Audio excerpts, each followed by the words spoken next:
김정은이 최고존엄의 자리를 포기할 수 없었던 이유가 또 따로 있더라고요. 김정은에게 아주 특별한 존재, 본인이 이제 뭐라고 불렀냐면 인간 포도당이라고 부르는 그런 존재가 있었던 겁니다. 인간 포도당. 얘는 나에게 포도당이야. 김정은이 사우나를 굉장히 좋아합니다. 그래서 사우나를 같이 하고 이제 만찬 자리가 있었는데 그때 김정은이가 이게 속을 털어놨다고 합니다. 그러니까 자기가 국정운영을 하면서 정말 힘들다는 거, 그리고 이 국정운영을 하면서 보니까 정말 장모님께서는 이걸 다 어떻게 하셨는지 모르겠다고. 자기 같으면 이게 좀 힘들 때는 다 걷어받치우고 이제 국정운영을 싹 다 걷어치웠으면 좋겠는데 자기가 맡은 책임, 중압감 이런 게 있으니까 자기는 할 수 없이 하게 된다는 거. 그러면서 자기 속내를 털어놨다고 합니다. 안 해도 그러면서 되는데. 그 얘기를 듣다니 지금. 그러니까 제가 생각하건대로 아마 20대에 최고 지도자의 그 자리를 승계를 받다 보니까 아버지는 1974년부터 김일성이 죽을 때까지, 사망할 때까지 1994년까지 총 20년 동안을 후계자 자리에서 계속 훈련을, 트레이닝을 했단 말이죠. 그런데 이 김정은이는 도대체 2, 3년밖에 후계자 수업을 하지 못하고 바로 이제 최고 지도자의 자리에 앉았으니까 자기가 아마 중압감이 굉장히 컸던 것 같습니다. 그러네요. 진짜 역시 사우나에서는 다 솔직해지는 것 같아요. 그럼. 내가 오니까 오픈하고. 로마 시대부터 전통이에요. 내가 누구 사장이랑 사우나도 가고. 2014년이면 완전 집권 초기잖아요. 맞아요. 와, 이게 근데 저보고 30살 때 이게 진짜 이거 제가 최고 지도자가 들어가면 네.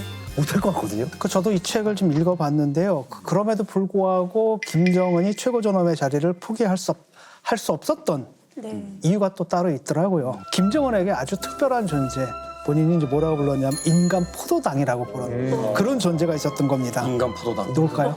딸. 네, 딸 주애입니다. 그래서 자신이 힘들 때마다 주애를 보면서 힘을 얻는다고 주변에 그렇게 얘기를 했다고 합니다. 그래서 주애는 나에게 포도당이야 이렇게 말을 했다는 거죠. 그래요? 그래서 사실 뭐 김정은도 유년 시절에 뭐 해외에서 자유민주주의를 경험한 사람 아니겠습니까? 그래서 자신이 뭐 말도 안 되는 독재를 하고 있다는 사실을 아마 누구보다도 자신이 더 잘 알 겁니다. 그런데 이제 주애를 생각하면은 이게 그 자리에서 이제 쉽게 내려갈 수가 없는 게 실제로 그 유대사님도 장인에게 듣기로는 자기가 이제 힘들다고 그 지도자에서 내려오게 되면은 우리 딸 주에게 무슨 일이 벌어질까 이런 걸 걱정했다고 하던데 사실입니까? 네, 맞습니다. 그때 저희 장인어른이 하는 말에 의하면 아무리 힘들지만 이 일을 포기할 수 없는 것이 바로 저 아이 때문이다. 그러니까 내가 이제 집에 들어가게 되면 그래도 저 아이가 벌렁벌렁 기어 나오면서 나를 제일 먼저 반겨준다고. 그렇게 하면서 내가 이제 이 일을 놓게 되게 되면 저 아이의 운명은 과연 어떻게 될 것인가 이런 걸 많이 생각한다. 그래서 저 아이를 위해서라도 내가 다 잡아야 된다. 이런 거로 지금 자신을 계속 채찍질한다고 그러니까 얘기를 한다는 겁니다.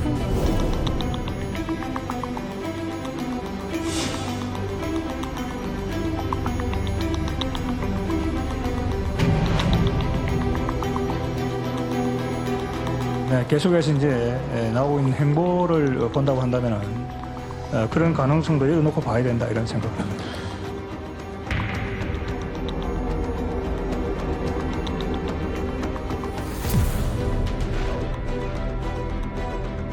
사랑하는 자제분과 유사와 함께 몸소 나오시어 존귀하신 자제분과 함께 촬영장에 나오시자 존경하는 자제분과 함께 숙소에 도착하시자 사랑하는 자제분과 함께 비행부대에 도착하시자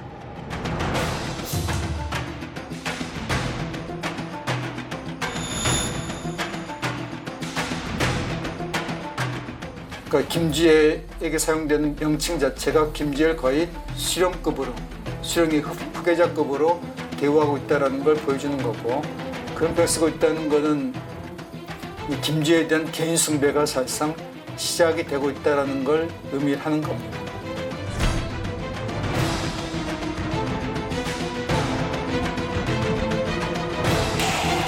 와, 찍었어.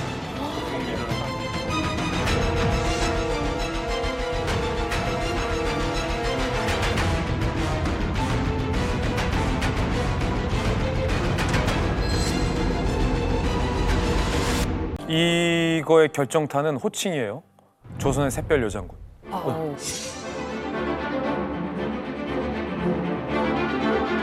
이 호칭이 심상치 않은 호칭이고, 이거 뭐 후계자 아니야?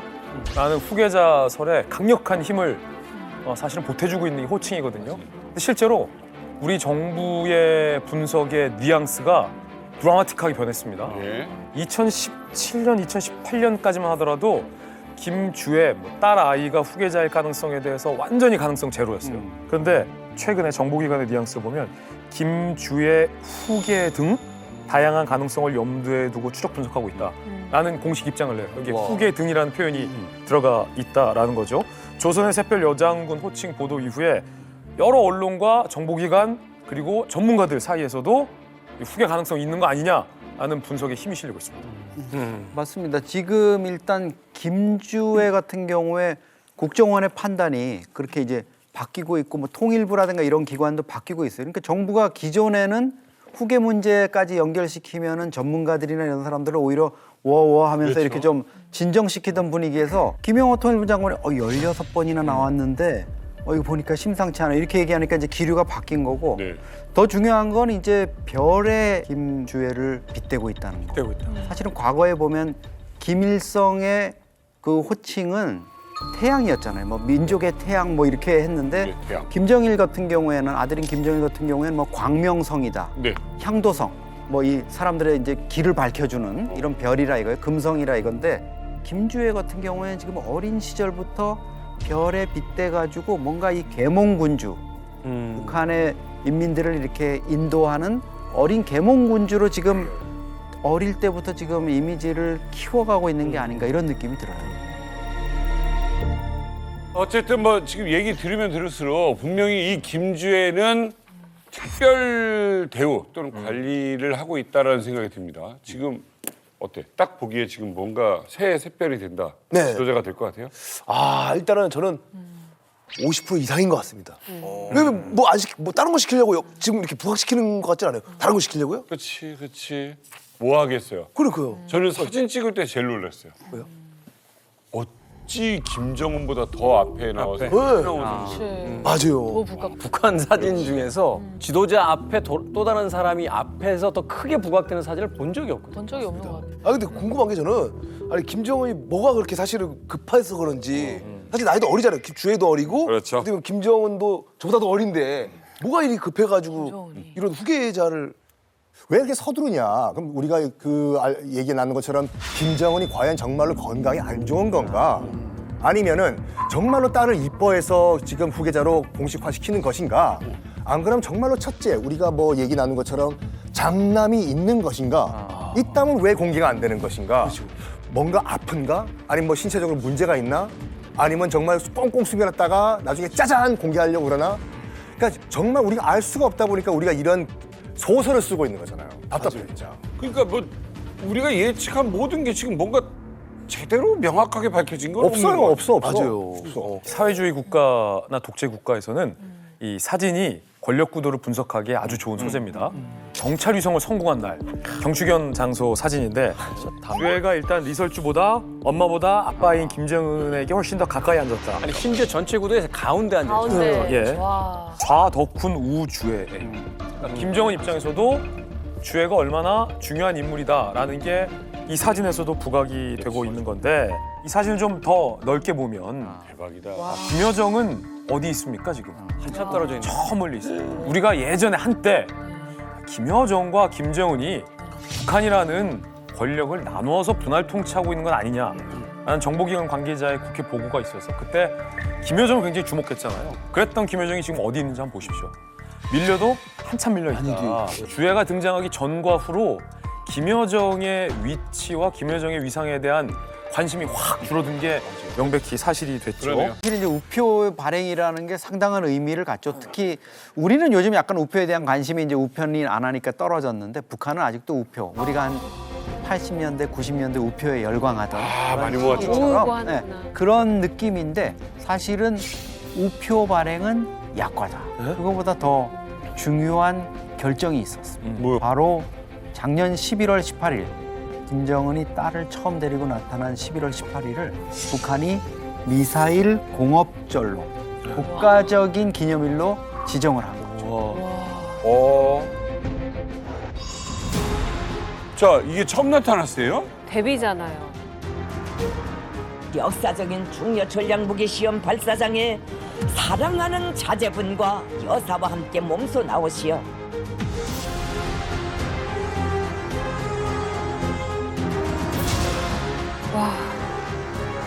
명절이 된 거예요, 이날이. 11월 18일을 우리식 국방발전의 성스러운 요정에서 듣기할 대사변이 이룩된 역사의 날로 영원히 기록하며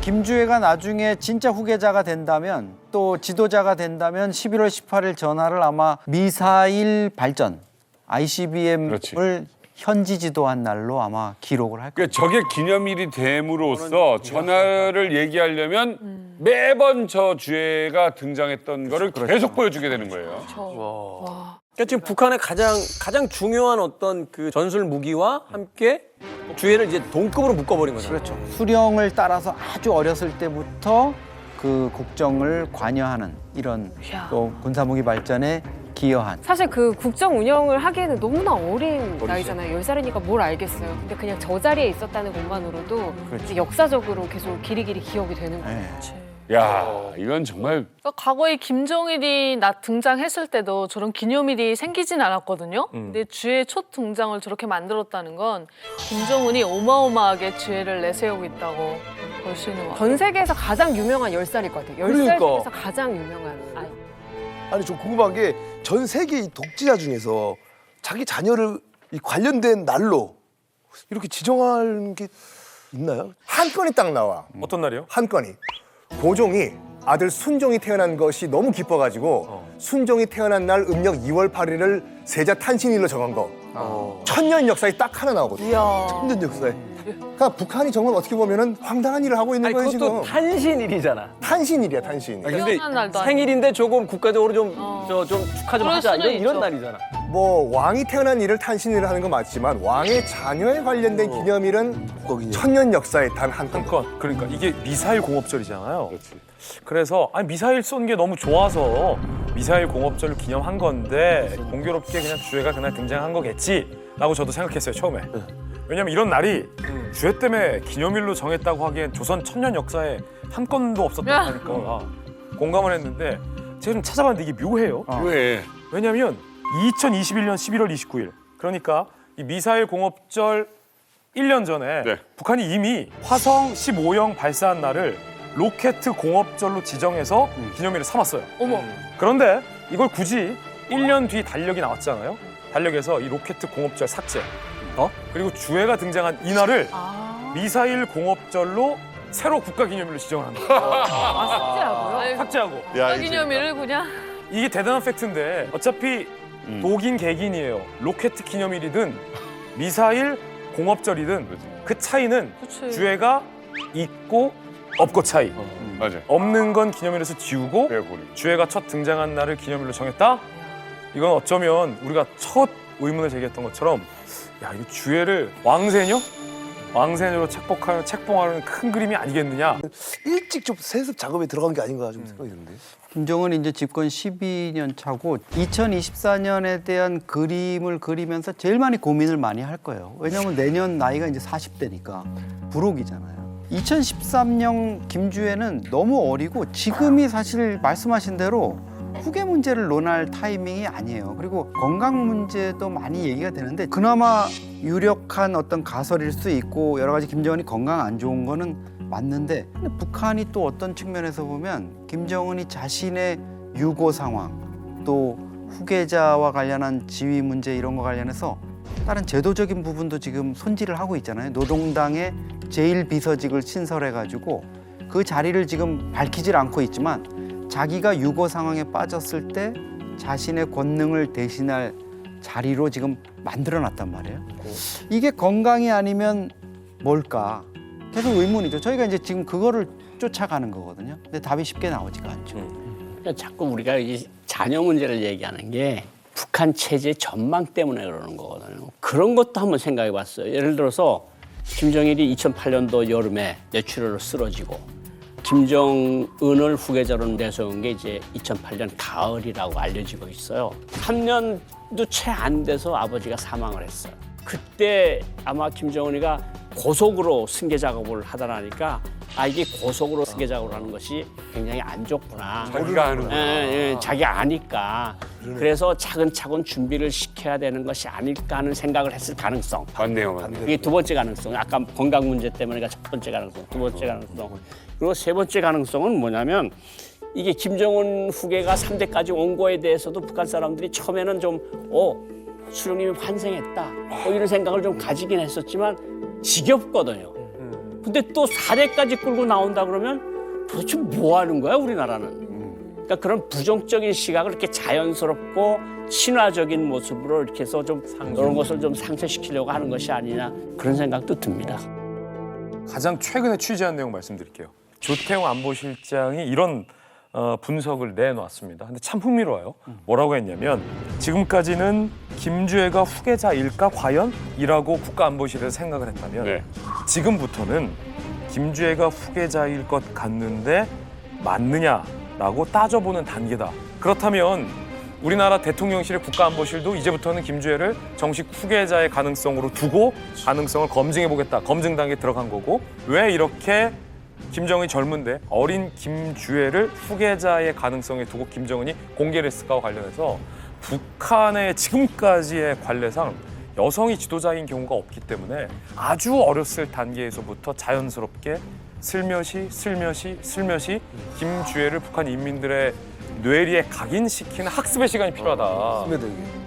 그게 20년은 필요하다라고 북한이 판단했을 가능성이 있다는 게 국가안보실 관계자의 설명이었어요. 주애가 계속 중요한 장소에 나오더라도 북한 전문가들 사이에서 일종의 금도가 있었거든요. 그래, 여기는 안 데려 나오겠지. 한 그 금도가 와르르 무너진 순간이 있습니다. 언제요? 지난 2월 8일 북한 건군절 75주년 기념 열병식 주석단에 주애가 한가운데 오르면서 열병을 받았다는 거예요. 열병식을 받았다는 것은 맞네요. 미래 권력을 의미하거든요. 일종의 저건 금도예요. 근데 그 금도와 금기를 와르르 깬 장면이 저 장면이었거든요. 저건 너무 큰 거죠? 내년 2월 8일 또 주석단의 주애가 등장한다? 저 사진을 여기서 처음 봤을 때만 해도 그냥 귀여운 딸을 행사에 데리고 간 정도로 생각을 했는데 이게 연말에 가까워지면서 여러 가지 어떤 변화들을 상황들을 보니 이제 퍼즐이 좀 맞춰지는 기분이 든다. 그리고 너무 놀라웠던 게 그 북한 전 국민이 바라보는 주석단이잖아요. 거기서 김주애가 아무렇지 않게 김정은의 얼굴을 어루만지고 또 열병식에서 김주애 백마까지 등장했잖아요. 그래서 김주애 내년 활동을 예견해 봤을 때 아마 더 놀라운 행보를 하지 않을까 싶고 제가 예측해 본다면 김정은이 등장하고 발걸음이라는 노래가 나왔어요. 김정은을 칭송하는.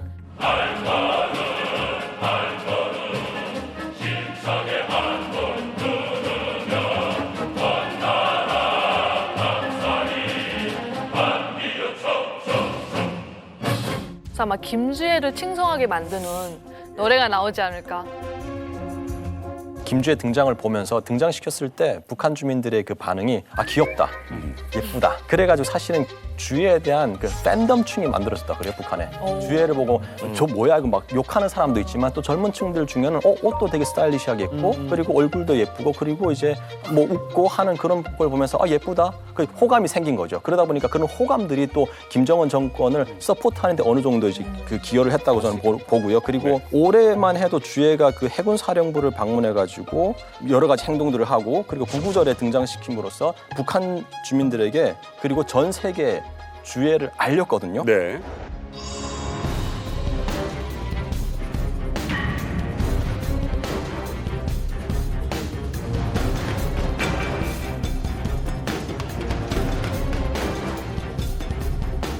그러니까 걸음이 좀 불편한 게 아마 키높이 구두를 신었어요, 지금. 그래서 조금 불편해 보이거든요.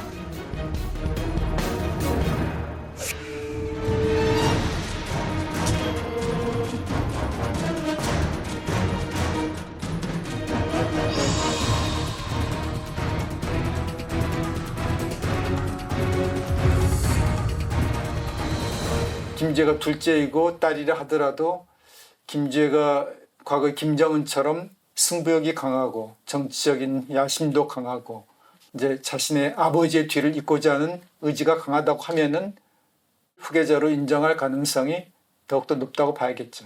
북한이 11년 만에 전국 어머니 대회를 열어 어머니의 역할을 강조했습니다. 김정은 위원장이 직접 연설에 나섰는데 갑자기 왜 그랬을까요? 최근 김 위원장의 딸 김주애. 사람이 누구나 어렵고 힘들 때면 자기를 다 먹여주고 입혀주고 첫걸음마를 띄워주며 키워준 어머니부터 생각합니다.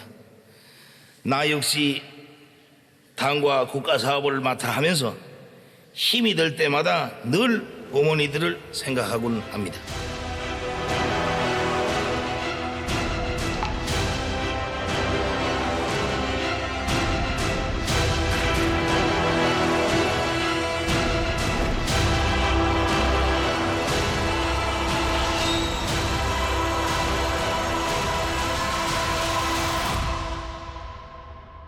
(11년) 동안 외면했어요. 어머니의 출생 성분이 떳떳하지 못하다라는 어쩌면 주위의 압박 때문에 어머니에 대한 그리움을 11년간 숨겼을 수도 있죠. 그런데 11년 만에 최근 왜 열었을까? 김주애가 장녀 혹은 후계자가 아니냐라는 이 정말 미묘한 시점에 사회주의의 근본은 어머니다라는 메시지까지 하면서 김정은이 참았던 눈물을 터뜨린다? 어쩌면 아들로서 어머니에 대한 속죄와 미안함, 그리고 동시에 어머니가 될 딸을 둔 아버지로서의 불안감, 애틋함, 후계 구도로서 이제는 이 북한이라는 이 폐쇄적인 사회주의 국가가 여성에 대해서, 우리 딸에 대해서 열린 어머니로, 지도자로서 봐줬으면 하는 마음, 이런 게 좀 복합적이지 않을까? 지금 뭐 그럼 과연 김주애가 그러니까 4대 세습을 할 것인가 안 할 것인가, 그러니까 이렇게 등장을 하면은 4대 세습이 맞다라는 말씀 많이 하셨잖아요 지금요. 저는 개인적으로 이렇게 생각해요. 여기에 김주애가 등장하면 이거는 확실해요. 어디요? 그러니까 지금 9.19 군사합의가 거의 이제 뭐 무효화가 된 상태지 않습니까? 네. 만약에 최전방에 김주애가 정은과 함께 철모를 쓰고 방탄조끼를 입고 와가지고 남쪽을 향해서 쌍안경으로 보면 봐라, 네가 통일할 남쪽 땅이 저기다. 한번 네 눈으로 직접 봐라. 이것은 평화통일이라는 생각 없고 반드시 4대 세습을 할 거라는 의지를 보여주는 거라 생각해요. 결국 이런 많은 논란들, 오늘 우리가 얘기한 이런 부분들을 관통하는 하나의 그 정신은 믿을 건 핏줄 뿐이다.